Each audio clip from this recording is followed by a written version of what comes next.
वाक़िया सुल्तान Salahuddin Ayyubi क़िस्त number 373 अपना Islamic studio. नाज़रीन, सुल्तान जंगी की बेवा ने वाली मूसल इज़्ज़ुद्दीन पर अपना एतमाद पैदा करके जासूसी शुरू कर दी और शहर में सुल्तान अय्यूबी के जो जासूस थे उनके साथ दरपरदार राब्ता कायम कर लिया। उसकी बेटी जो सुल्तान जंगी की बेटी थी शम्सुन्निसा, वो जवान थी, वो भी जासूसी कर रही थी। माँ बेटी ने सुल्तान अय्यूबी तक बड़े ही कीमती राज पहुंचाए थे। इसके साथ ही रजी खातून ने इज़्ज़ुद्दीन के 2 सालारों और 1 मुशीर को अपने हाथ में कर लिया था। इज़्ज़ुद्दीन को उसने यकीन दिला दिया था कि वो अब सुल्तान अय्यूबी के हक में नहीं रही या कम अज़ कम उसके खिलाफ नहीं रही। रजी खातून आखिर औरत थी, उसने नुस्वानियत की शीरनी और जुबान की चाशनी से इज़्ज़ुद्दीन को अपने कब्जे में ले लिया था। इसके साथ ही महल के अंदर भी जासूसों का गिरोह बना लिया था। नाज़रीन, वो अपने कमरे में बैठी थी कि इज़्ज़ुद्दीन की नौजवान खादमा अंदर आई। पेट दर्द का बहाना करके आई हूँ, खादमा ने रजी खातून से कहा। तबीब ने आज और कल की छुट्टी दे दी है। उसने कमीज के अंदर से वो कागज निकाला जो उसने लाश से उठाया था। कागज रजी खातून को दिया और उसे बताया कि ये कागज एक सिपाही की लाश के साथ था। नाज़रीन, रजी खातून ने तहरीर पढ़ी और बोली, आफरीन, अगर हमारे मुजाहिद काम कर रहे हैं तो इसका मतलब ये हुआ कि इन कमबख्तों ने हमारे आदमी को कत्ल कराने की कोशिश की थी। मुझे इत्तला मिल चुकी है कि हमारे इस दरवेश ने लोगों के दिलों से सलीबियों के दरवेश की दहशत और वहम निकाल दिया है। ये तहरीर उसी की है। खादमा ने कहा, मैं उसका हाथ पहचानती हूँ। रजी खातून ने हंसकर कहा, मुझे मालूम है कि तुम उसका हाथ ही नहीं उसका दिल भी पहचानती हो, लेकिन ये ख्याल रखना कि दिलों के जाल में ना उलझ जाना फ़र्ज पहले है। नाज़रीन, खादमा शर्मा सी गई, कहने लगी, अभी तक अपने जज्बात को फ़र्ज के रास्ते में नहीं आने दिया। मैं फहद को भी यही कहा करती हूँ कि उसे मुझसे दिली मोहब्बत है तो अपने फ़र्ज को जज्बात पर हावी रखे। नाज़रीन, फहद बगदादी वही जवान साल आदमी था जिसने नए दरवेश का रूप धारा था। वो बगदाद का रहने वाला था। उसमें जासूस बनने की तमाम तर खूबियाँ मौजूद थीं। खूबरू जवान था, 2 साल से मूसल में मुकीम था और कामयाबी से जासूसी कर रहा था और नजरियाती महाज पर भी उसने अपने साथियों के साथ नुमाया कामयाबियाँ हासिल कर ली थी। इसी सिलसिले में उसकी मुलाकात इज़्ज़ुद्दीन की खादमा से हुई थी और दोनों एक दूसरे के दिल में उतर गए थे। खादमा शहर में रहती थी लेकिन उसका ज्यादा वक्त महल में गुजरता था। जासूसी की जमीन दोज कार्रवाइयों के अलावा भी इन दोनों की मुलाकातें होती रहती थी। मैं जो खबर लाई हूँ वो अभी बताई ही नहीं, खादमा ने रजी खातून से कहा। इज़्ज़ुद्दीन 2 रोज बाद शाह आर्मीनिया से मिलने हरजम जा रहे हैं। मैंने शराब पेश करने के दौरान उससे ये बात सुनी है। वो अहमद बिन उमरू को बता रहे थे कि शाह आर्मीनिया ने उन्हें पैगाम भेजा है कि वो तल खालिद से हरजम रवाना हो रहा है और इज़्ज़ुद्दीन उसे वहाँ मिले। मैं रात तक फारिग नहीं हो सकती थी। मैंने पेट दर्द का बहाना बनाया और आप तक पहुँची हूँ। नाज़रीन, रजी खातून ने अपने जानों पर हाथ मार कर कहा, सलाहुद्दीन अय्यूबी तल खालिद की तरफ पेश कदमी कर रहा है। मुझे मालूम नहीं कि तल खालिद में अपने जासूस हैं या नहीं। ये खबर सलाहुद्दीन अय्यूबी तक पहुंचनी चाहिए। हो सकता है वो इन दोनों को हरजम में पकड़ ले। ये काम तुम ही करो। फहद या उसके किसी और साथी तक पहुंचो और उसे ये खबर सुनाकर मेरा पैगाम दो कि सलाहुद्दीन अय्यूबी अभी तल खालिद के रास्ते में होगा। ये खबर उस तक पहुंचा दो। अभी जाओ। नाजरीन, खादमा चली गई। अपना इस्लामिक स्टूडियो के मोअज़्ज़िज़ नाजरीन, कुछ देर बाद इज़्ज़ुद्दीन रजी खातून के कमरे में दाखिल हुआ। उसके चेहरे पर घबराहट बड़ी साफ थी। रजी खातून को मालूम था कि वो क्यों परेशान है, फिर भी इस परेशानी की वजह पूछी। मैं सलाहुद्दीन अय्यूबी की दुश्मनी और सलीबियों की दोस्ती के पत्थरों में पिस रहा हूँ। इज़्ज़ुद्दीन ने हारे हुए लहजे में कहा, मेरी तमाम दिलचस्पियाँ आपके साथ हैं। रजी खातून ने कहा, मगर मैं सलाहुद्दीन अय्यूबी के हक में कोई बात करती हूँ तो आपको शक होता है कि मैं उसकी हामी और आपके खिलाफ हूँ। आपकी परेशानी की वजह यह नहीं कि आपके और सलाहुद्दीन अय्यूबी के दरमियान अदावत पैदा हो गई है। असल वजह यह है कि आपने इस कौम को दोस्त समझ लिया है जो आपकी दोस्त नहीं हो सकती,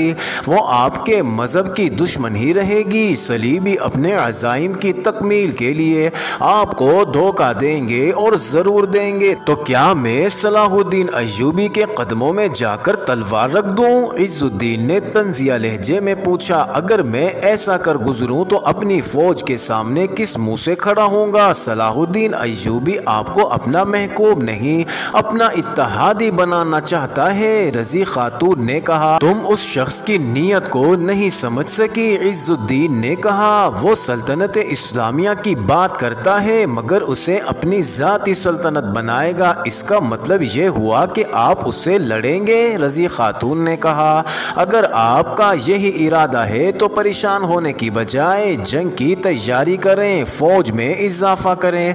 मेरी परेशानी ये है कि सलाहुद्दीन अय्यूबी ने जासूसों और तबाहकारों का जाल बिछा दिया है।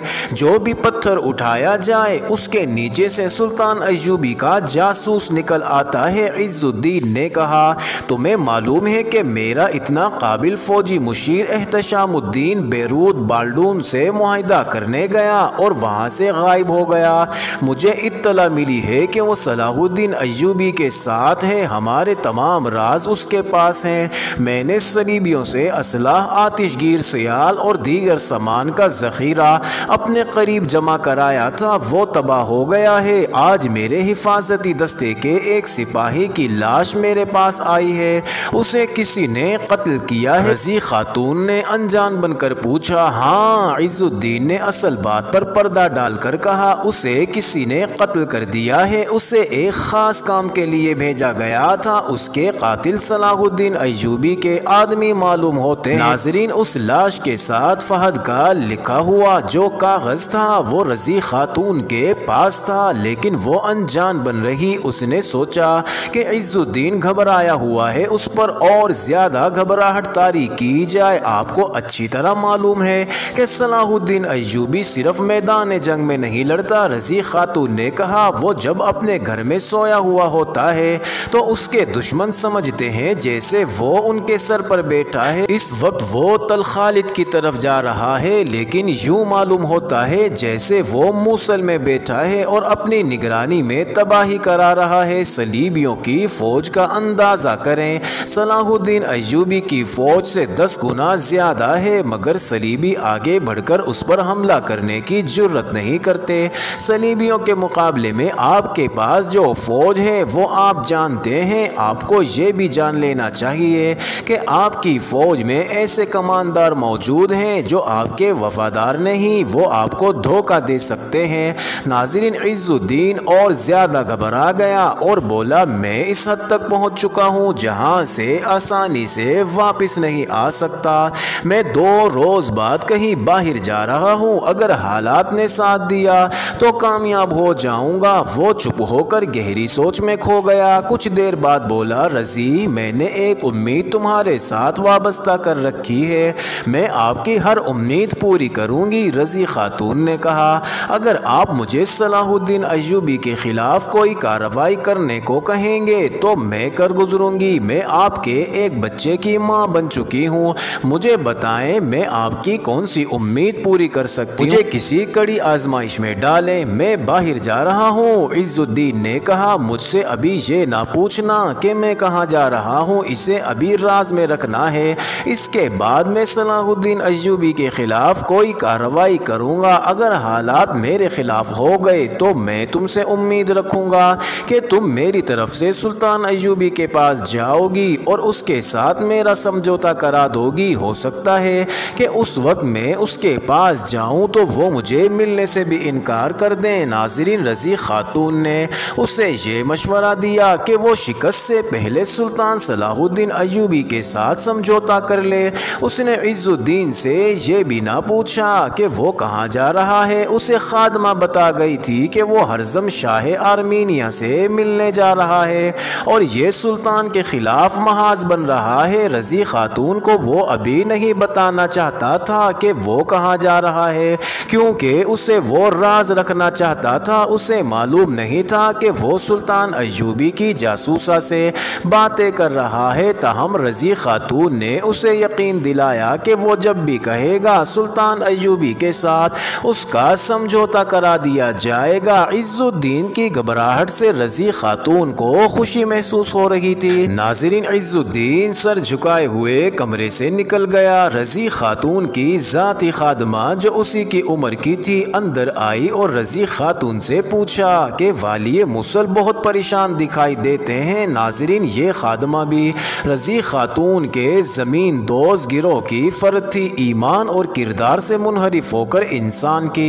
यही हालत हुआ करती है। रज़ी खातून ने कहा, ये हुक्मरान जो कौम से अलग होकर अपनी अपनी रियासतों के बादशाह बनने के ख्वाब देख रहे हैं, किसी दरख्त की इन टहनियों की मानिंद हैं जो दरख्त से अलग हो गई हैं। उनकी किस्मत में अब यही लिखा है, उनके पत्ते झड़ जाएंगे, बिखर जाएंगे और ये टहनियाँ सूख कर मिट्टी में मिल जाएंगी। ये हुकूमत का लालच है जिसने मेरे खावन को शराब और औरत का शिदाई बनाया है। इस शख्स ने सलीबियों का मीठा जहर अपनी रगों में उंडेल लिया है। इज़्ज़ुद्दीन मैदान जंग का बादशाह था। उसकी तलवार से सलीब का दिल कटता था, लेकिन आज उसके दिल पर खौफ तारी है। उस शख्स की जुर्रत जवाब दे गई है, मुझसे एक औरत से मदद मांग रहा है। बादशाही का नशा, शराब और औरत इंसान का यही हशर किया करती हैं।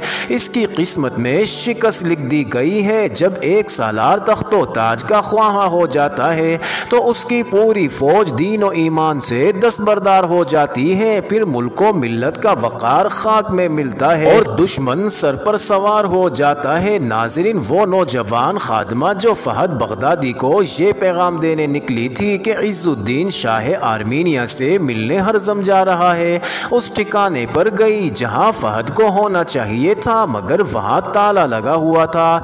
नाज़रीन, फहद अमूमन शतरबानों के भेस में रहता था। वो 2 ऊँट अपने साथ रखता था और ताजिरों वगैरह का सामान इधर उधर ले जाता था। वो इस जगह गई जहाँ वो अपने ऊँटों के साथ बैठा या खड़ा होता था, वो वहाँ भी नहीं था। उसने एक शुतरबान से पूछा कि फहद कहाँ है। नाज़रीन, शुतरबान की हैसियत से उसका नाम कुछ और था। उसे बताया गया कि वो ऊँटों पर सामान लाद कर फुला जगह चला गया है। नाज़रीन, खादमा उधर को चल पड़ी और उसे पता ना चला कि एक और आदमी उसके ताक़ुब में आ रहा है। ये आदमी था तो मूसल का मुसलमान, लेकिन सलीबियों का जासूस था और उसका ताल्लुक इज़्ज़ुद्दीन के महल के अमले से था। उसने खादमा को तबीब के पास पेट के शदीद दर्द की हालत में देखा था। वो उस लड़की को जानता था। उसने उस लड़की को उस वक्त भी देखा था जब वो दवाई लेकर महल से निकल रही थी।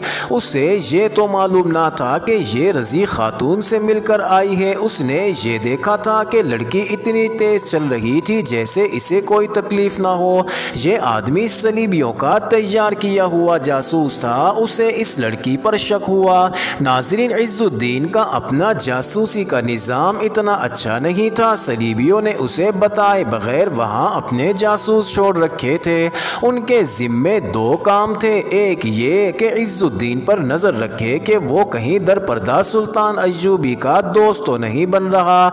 दूसरा ये कि इन अफराद की निशानदही करें जो इज़्ज़ुद्दीन के महल में और मूसल में मौजूद हैं और जासूसी कर रहे हैं। नाज़रीन, सलीबियों के इस जासूस ने उस लड़की यानी खादमा का ताक़ुब शुरू कर दिया और जब देखा कि वो और ज़्यादा तेज़ चल रही है और किसी को ढूंढती फिरती है तो उसका शक पुख्ता हो गया।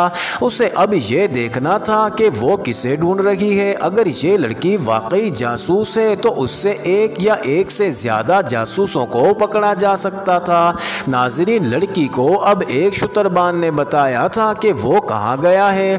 वो उस तरफ जा रही थी और जासूस उसके पीछे जा रहा था। एक जगह ऊँटों से सामान उतारा जा रहा था। फहद भी सामान उतार रहा था। उसने लड़की को देख लिया करीब से गुजरते हुए। लड़की ने फहद की आंखों में आंखें डाली और आगे निकल गई। फहद को मालूम था कि वो कहाँ इसका इंतज़ार करेगी। जासूस उसके पीछे लगा रहा, लड़की को मालूम ना था। नाज़रीन, फहद ने जल्दी जल्दी अपने ऊँटों सीढ़ियों से सामान उतारा और लड़की के पीछे गया। उसने एक ऊंट की महार पकड़ रखी थी, दूसरे ऊंट की महार उस ऊंट के पीछे बंधी थी। नाज़रीन, लोग आ जा रहे थे। फहद लड़की के साथ हो गया। लड़की रुकी नहीं।